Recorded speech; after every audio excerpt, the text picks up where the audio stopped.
Bonjour tout le monde, toujours dans les desserts pour Noël. Cette fois-ci, je vous propose un dessert si vous recevez du monde, si vous êtes nombreux, vous ne savez pas trop quoi faire. Je vous propose de préparer ce dessert qui est vraiment très simple et avec la même préparation, vous allez préparer la bûche plus les verrines. Donc dans cette crème, il y a du fromage blanc, de la crème fraîche entière et d'autres ingrédients. Et juste au milieu de la bûche, j'ai mis de la confiture que vous pouvez très bien remplacer par du chocolat ou du caramel, etc. Et dans les verrines, là, vous pouvez vraiment vous amuser au niveau de la décoration. En ce qui me concerne, j'ai rajouté des morceaux de spéculoos, des morceaux de poire, du chocolat, de la confiture, etc. Je trouve ce dessert vraiment très intéressant parce que vous pouvez le préparer si vous êtes nombreux. Mais en plus de ça, il donnera une très belle présentation à votre table de Noël. Je vais d'abord commencer par vous présenter les ingrédients et ensuite je passe à la préparation. Pour préparer la génoise, il vous faut 6 œufs, il faut bien séparer les blancs des jaunes. Il vous faut aussi 150 g de sucre, 150 g de farine et enfin des zestes d'un citron que vous pouvez très bien remplacer par les zestes d'orange ou de la vanille. Pour la préparation, il faut d'abord commencer par passer au tamis la farine, c'est très important, c'est pour éviter d'avoir des grumeaux dans la pâte. À l'aide d'une fourchette, il faut casser les 6 jaunes d'œufs dans un bol. Et maintenant, il faut monter les blancs d'œufs en neige. Donc pour ça, il faut verser les 6 blancs d'œufs dans le bol d'un robot. Il faut fouetter à petite vitesse, tout en augmentant la vitesse bien sûr. Dès que les blancs d'œufs commencent à monter en neige, c'est là où il faut commencer à rajouter le sucre petit à petit, tout en continuant aussi d'augmenter la vitesse. Et on termine par les zestes de citron. Dès que vous avez obtenu une sorte de bec d'oiseau, comme vous pouvez le voir sur la vidéo, il faut arrêter de fouetter. Dès que les blancs d'œufs sont bien montés en neige et que vous avez obtenu ce bec d'oiseau, il faut incorporer les 6 jaunes d'œufs. Donc pour ça, il faut utiliser une maryse. Il faut y aller délicatement pour pas casser justement les blancs d'œufs montés en neige. Et bien sûr, on termine par incorporer la farine petit à petit. Attention, ça prend beaucoup de temps, donc il faut y aller délicatement. Le but ici, c'est surtout de ne pas casser les blancs d'œufs, donc c'est pour ça qu'il faut y aller délicatement. Et si vous pouvez utiliser une maryse, ça sera beaucoup mieux. Ensuite, il faut verser la moitié de cette pâte sur une plaque avec du papier sulfurisé et l'étaler sur une épaisseur d'environ 0,5 mm. C'est assez petit, mais en tout cas, sachez que la pâte, elle gonfle pendant la cuisson. Ensuite, il ne vous reste plus qu'à enfourner cette pâte à 180 degrés pendant environ 12 à 13 minutes. Il faut bien faire attention, la cuisson, elle est assez rapide. Pour la pâte qui vous reste, il faut bien la couvrir à l'aide d'un torchon propre ou un essuie-tout. Ensuite, dès que la première génoise est prête et cuite, il faut refaire une autre génoise avec la pâte qui vous reste. Pour la cuisson, c'est exactement la même chose, 180 degrés pendant environ 12 à 13 minutes selon votre four. Dès que les génoises sont prêtes, il faut les sortir du four. Enlever le papier sulfurisé et il ne vous reste plus qu'à les couvrir en attendant de préparer la crème. Justement pour la préparation de cette crème, alors il vous faut 390 g de fromage blanc, vous pouvez prendre du fromage blanc 0% de matière grasse. Il vous faut également 110 g de sucre, 35 g de jus d'orange. Vous pouvez très bien remplacer le jus d'orange par un autre jus que vous préférez. Il vous faut également 450 g de crème fraîche entière, de préférence 30 à 35% de matière grasse, 4 jaunes d'œufs et 12 g de gélatine. Pour toutes les personnes qui ne consomment pas de gélatine d'origine porcine, vous pouvez très bien acheter de la gélatine halal, soit sur internet, c'est ce que je fais d'ailleurs, j'achète en grande quantité sur internet. Sinon, ce que vous pouvez aussi faire, c'est de voir si vous ne pouvez pas en trouver dans les magasins orientaux, ou tout simplement si vous n'aimez pas du tout la gélatine d'origine porcine ou de la gélatine halal, etc. Vous pouvez très bien la remplacer par de l'agar-agar. Sachez que 1 g d'agar est égal à environ 8 g de feuilles de gélatine. Et maintenant, on va passer à la préparation. Donc, il faut juste, pour commencer, il faut mettre les feuilles de gélatine dans un bol d'eau froide ou dans une casserole et les laisser ramollir pendant environ 10 minutes. Au bain-marie, il faut faire chauffer le jus d'orange. Ensuite, on rajoute les feuilles de gélatine pour les faire diluer justement dans ce jus. Et pour les faire diluer, c'est très important, il faut bien que le jus soit chaud pour pouvoir faire diluer vos feuilles de gélatine. Il faut bien faire aussi attention à ce qu'il n'y ait pas de morceaux de gélatine. C'est pour ça qu'il faut bien mélanger, mélanger, mélanger jusqu'à ce que tous les morceaux de gélatine disparaissent.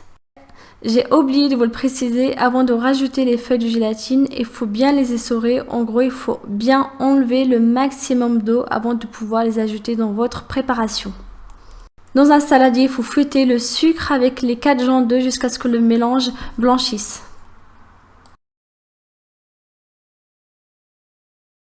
Il faut ensuite incorporer ce mélange jaune d'œuf sucre au premier mélange jus d'orange gélatine. Bien sûr, il faut bien mélanger à l'aide d'un fouet manuel.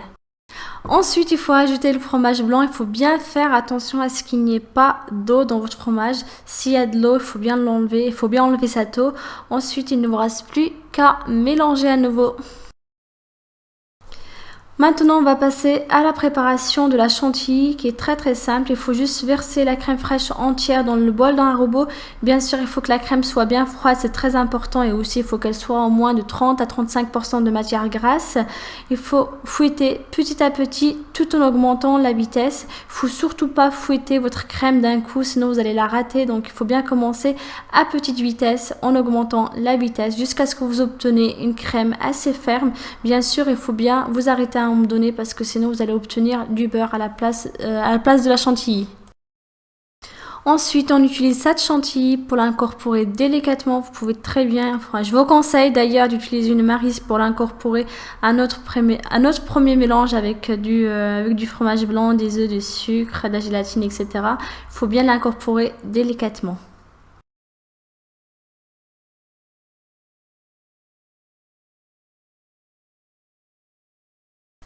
Dès que vous avez préparé vos 2 génoises plus votre crème, maintenant il faut passer au montage de la bûche. Donc pour ça, il faut d'abord filmer votre moule à bûche.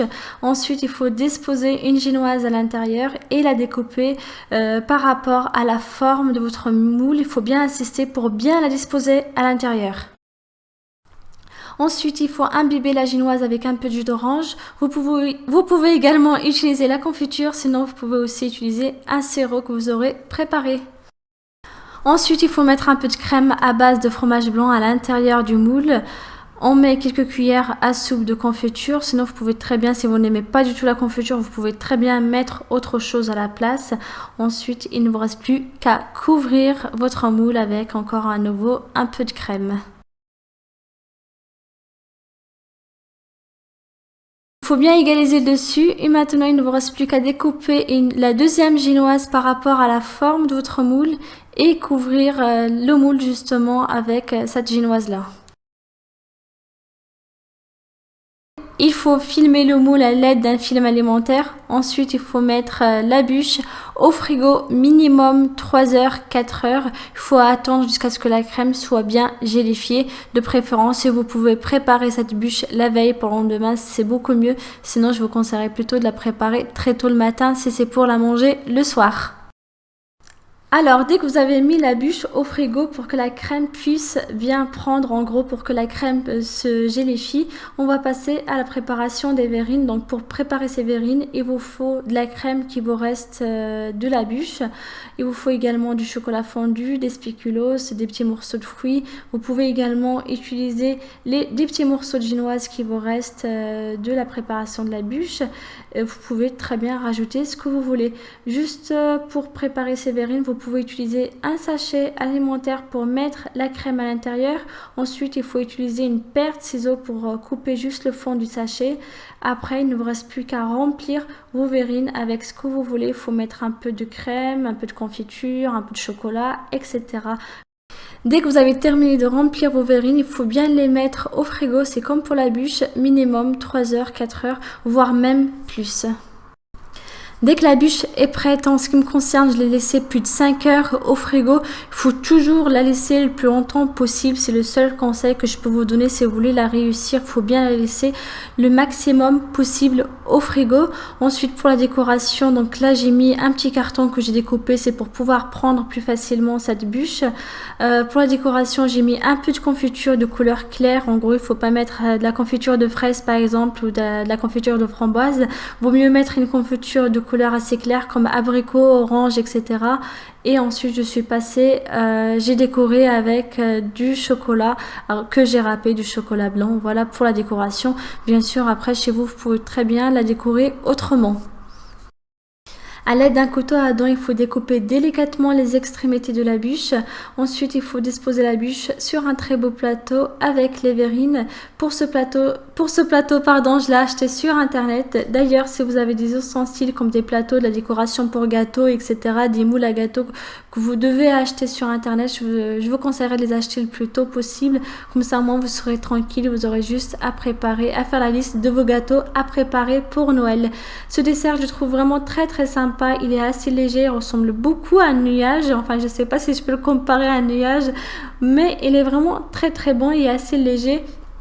Finalement, il n'y a que deux préparations à préparer, juste la génoise plus la crème. Avec la même préparation, vous faites deux gâteaux, des verrines plus cette bûche que je trouve vraiment magnifique. Et en plus de ça, elle est vraiment très très bonne. Je vous invite à faire ce dessert chez vous. Si vous avez des questions, vous pouvez très bien me les poster sur YouTube.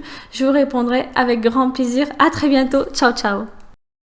Aujourd'hui, vous pouvez retrouver tous les ingrédients sur mon site quellecette.com. Vous pouvez également les retrouver juste sous la vidéo.